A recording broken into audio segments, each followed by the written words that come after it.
Puan Yang di-Pertua, saya mohon memaklumkan bahawa suatu akta yang bernama Rang Undang-Undang Universiti dan Kolej Universiti dengan pindaan 2023 untuk meminda Akta Universiti dan Kolej Universiti 1971 telah dipertimbangkan dalam jawatankuasa dan telah dipersetujui tanpa pindaan. Saya mohon mencadangkan iaitu rang undang-undang ini dibaca kali yang ketiga dan diluluskan sekarang. Ada sesiapa yang menyokong? Saya mohon menyokong. Masalahnya ialah bahawa rang undang-undang ini dibacakan kali yang ketiga dan diluluskan sekarang. Ahli-ahli yang bersetuju kata bersetuju. Yang tidak bersetuju kata tidak. Lebih suara yang bersetuju. Rang undang-undang ini dibacakan kali yang ketiga sekarang. Rang undang-undang bernama Suatu Akta untuk meminda Akta Universiti dan Kolej Universiti 1971. DR 41 2023, Rang Undang-Undang Kekebalan Bidang Kuasa Negara Asing 2023. Bacaan kali yang kedua. Tuan Yang di-Pertua, saya mohon mencadangkan supaya Rang Undang-Undang Kekebalan Bidang Kuasa Negara Asing 2023 dibacakan untuk kali kedua sekarang. Tuan Yang di-Pertua, seperti mana yang Dewan ini sedia maklum, prinsip kekebalan negara merupakan prinsip asas dalam Undang-Undang Adat Antarabangsa dengan izin Customary International Law yang menetapkan bahawa sesebuah negara dilindungi daripada tindakan dan prosiding di Mahkamah Negara Asing. Prinsip ini berasaskan maksim Latin par in parem no habet imperium yang membawa maksud equals have no sovereignty over each other.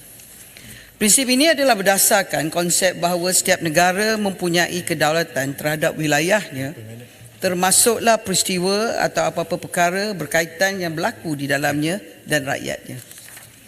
Berdasarkan Undang-Undang Adat Antarabangsa, setiap negara perlu menghormati kedaulatan negara lain dan memberi perlindungan kepada sesebuah negara daripada didakwa di mahkamahnya. Selain itu, perlindungan juga diberikan kepada harta sesebuah negara daripada tindakan pelaksanaan atau penguatkuasaan bagi melaksanakan penghakiman atau perintah mahkamah. Prinsip kekebalan negara memerlukan sebuah negara berdaulat menolak untuk melaksanakan melalui mahkamahnya bidang kuasanya ke atas negara berdaulat lain. Maka sesebuah negara berdaulat tidak boleh didakwa di mahkamah negara lain melainkan jika negara itu ingin tunduk kepada bidang kuasa negara lain. Secara amnya, terdapat dua jenis doktrin kekebalan, iaitu dengan izin absolute immunity dan restrictive immunity.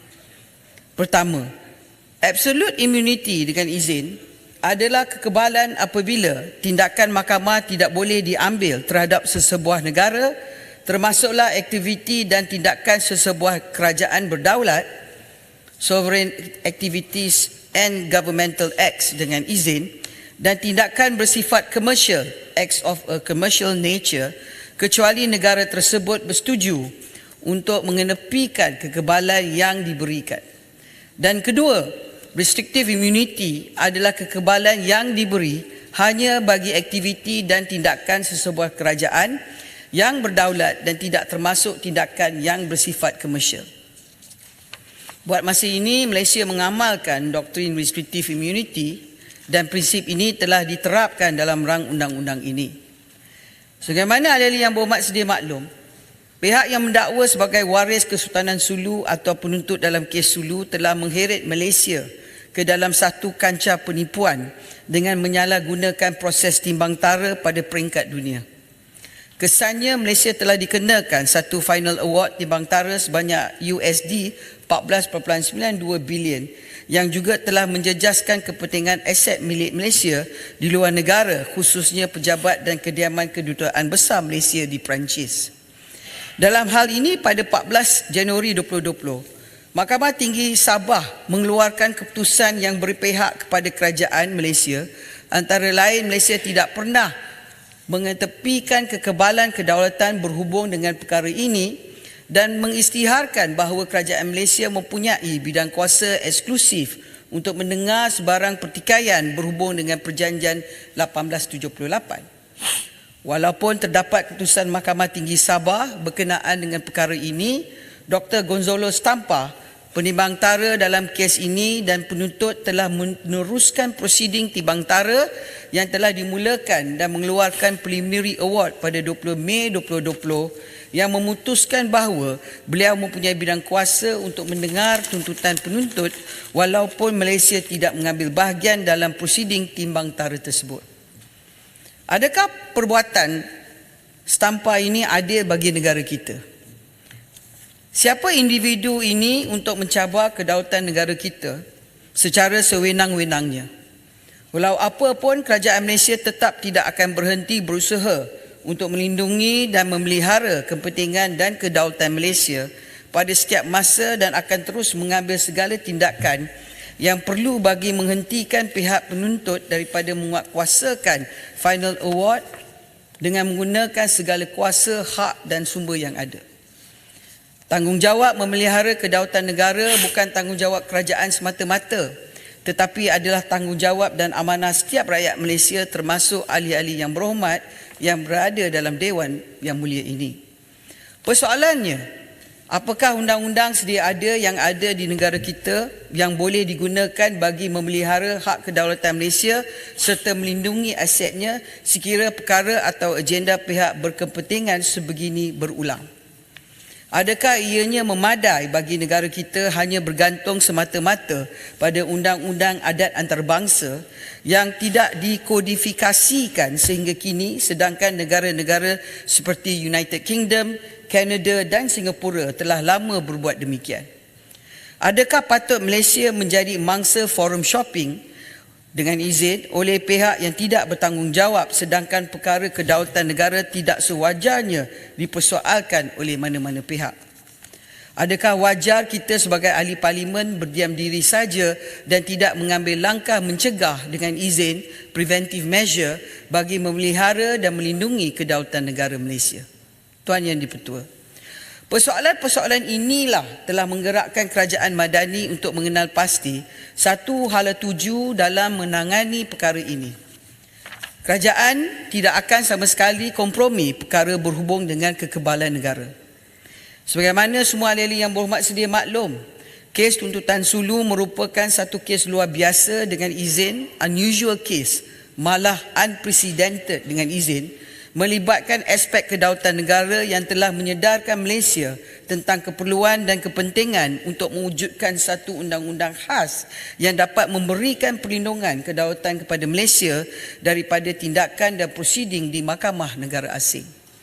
Sehubungan dengan itu, pada 24 November 2023, Kerajaan Madani di bawah kepimpinan Yang Amat Berhormat Perdana Menteri yang ke-10 dan Barisan Jemaah Menteri telah bersetuju supaya rang Undang-Undang Kekebalan Bidang Kuasa Negara Asing 2023 diperkenalkan buat kali pertama dalam sejarah Malaysia bagi Malaysia menerima pakai secara zahir Undang-Undang Adat Antarabangsa Customary International Law dengan izin yang menetapkan bahawa sesebuah negara dilindungi daripada tindakan dan prosedi di Mahkamah Negara Asing.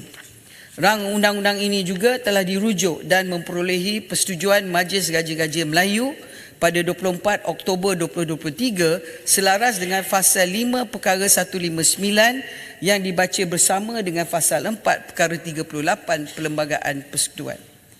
Semasa pengubalan rang undang-undang ini, rujukan telah dibuat kepada United Nations Convention on the Jurisdictional Immunity of States and Their Property 2004 dengan izin Convention 2004 yang memberi penekanan kepada restrictive immunity.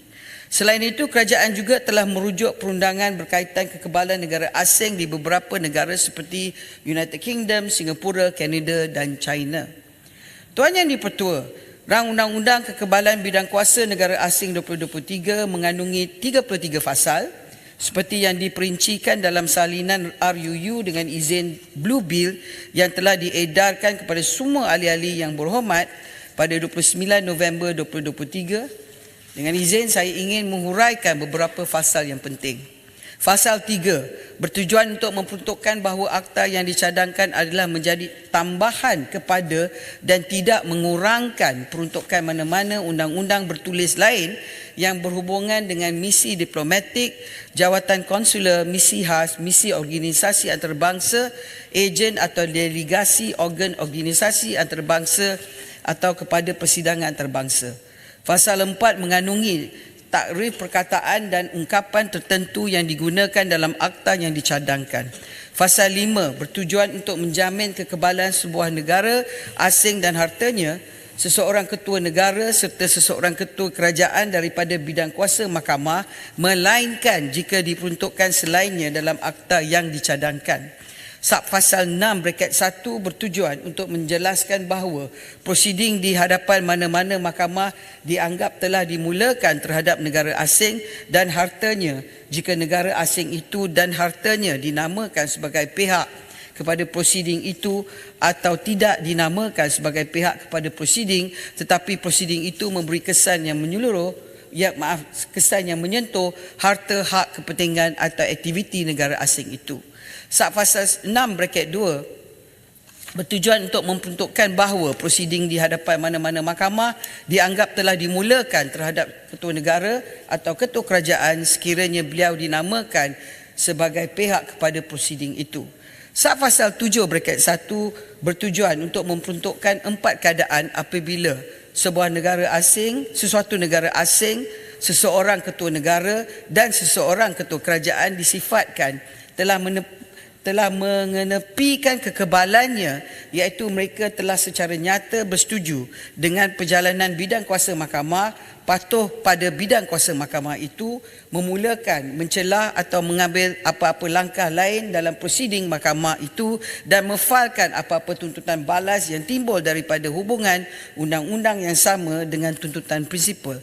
Pasal 7(2) bertujuan untuk memperuntukkan 2 keadaan apabila sesuatu negara asing, seseorang ketua negara dan seseorang ketua kerajaan tidak disifatkan telah mengenepikan kekebalannya jika mereka mengambil apa-apa langkah dalam prosiding bagi maksud memohon kekebalan atau menuntut hak atau kepentingan dalam harta yang menjadi isu dalam prosiding atau hadir sebagai saksi di mana-mana mahkamah Malaysia. Pasal 7(3) bertujuan untuk memperuntukkan bahawa apa-apa perjanjian yang dibuat oleh sesuatu negara asing, ketua negara dan ketua kerajaan yang telah memperuntukkan bahawa perjanjian itu hendaklah ditadbir oleh dan ditafsirkan mengikut Undang-Undang Malaysia, tidak boleh ditafsirkan sebagai persetujuan kepada perjalanan bidang kuasa mahkamah.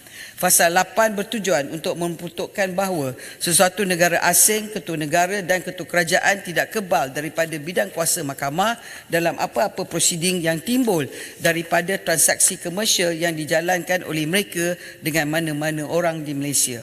Pasal 16 bertujuan untuk memperuntukkan bahawa jika wujud sesuatu perjanjian mengenai timbang tara antara sesuatu negara asing, seseorang ketua negara atau seseorang ketua kerajaan dengan mana-mana orang untuk mengemukakan kepada timbang tara di Malaysia apa-apa pertikaian yang berhubungan dengan transaksi komersial, negara asing, ketua negara atau ketua kerajaan itu tidak kebal daripada bidang kuasa mahkamah dalam mana-mana prosiding yang berhubungan dengan kesahan, tafsiran atau pemakaian perjanjian timbang tara, tata cara timbang tara atau pengesahan atau pengenepian award.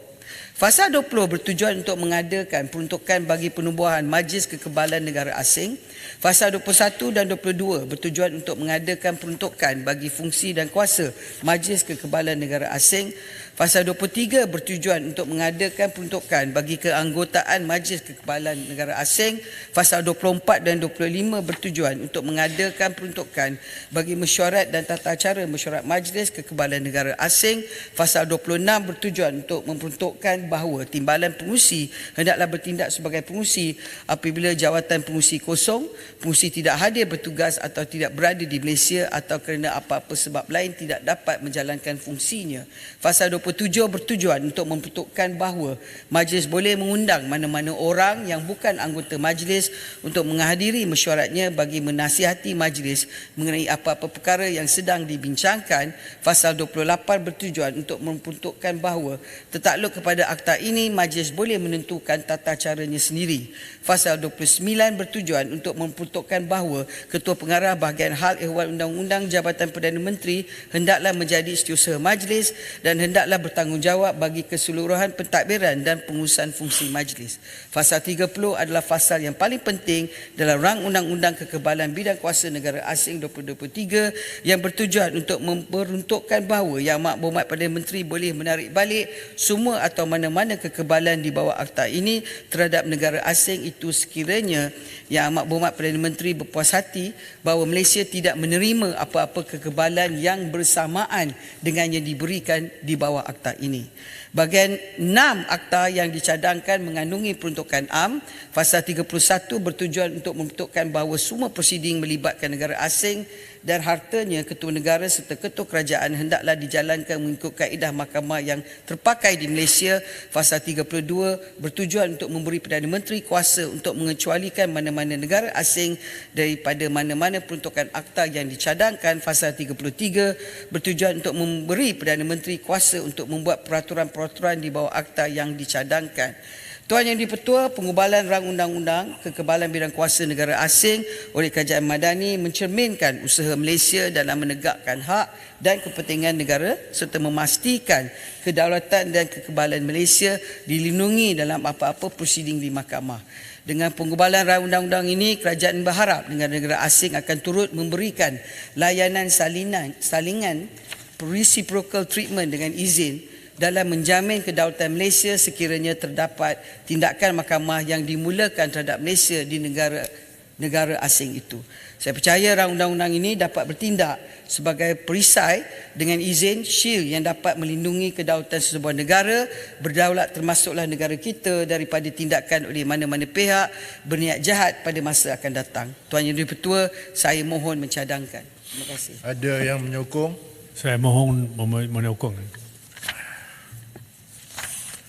Ahli-ahli yang berhormat, masalah di hadapan majlis ialah rang undang-undang bernama Satu Akta untuk mengadakan peruntukan bagi kekebalan negara asing dan hartanya. Ketua negara dan ketua kerajaan negara asing daripada bidang kuasa Mahkamah Malaysia. Hal keadaan bagi penepian kekebalan, had kekebalan, penubuhan majlis kekebalan negara asing, penarikan balik kekebalan apabila tiada layanan saling dan untuk mengadakan peruntukan bagi perkara lain berkaitan dengan dibacakan kali yang kedua sekarang dan terbuka untuk dibahaskan.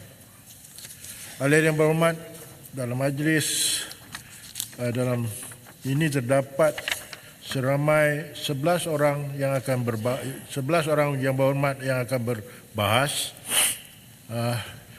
dimulakan dengan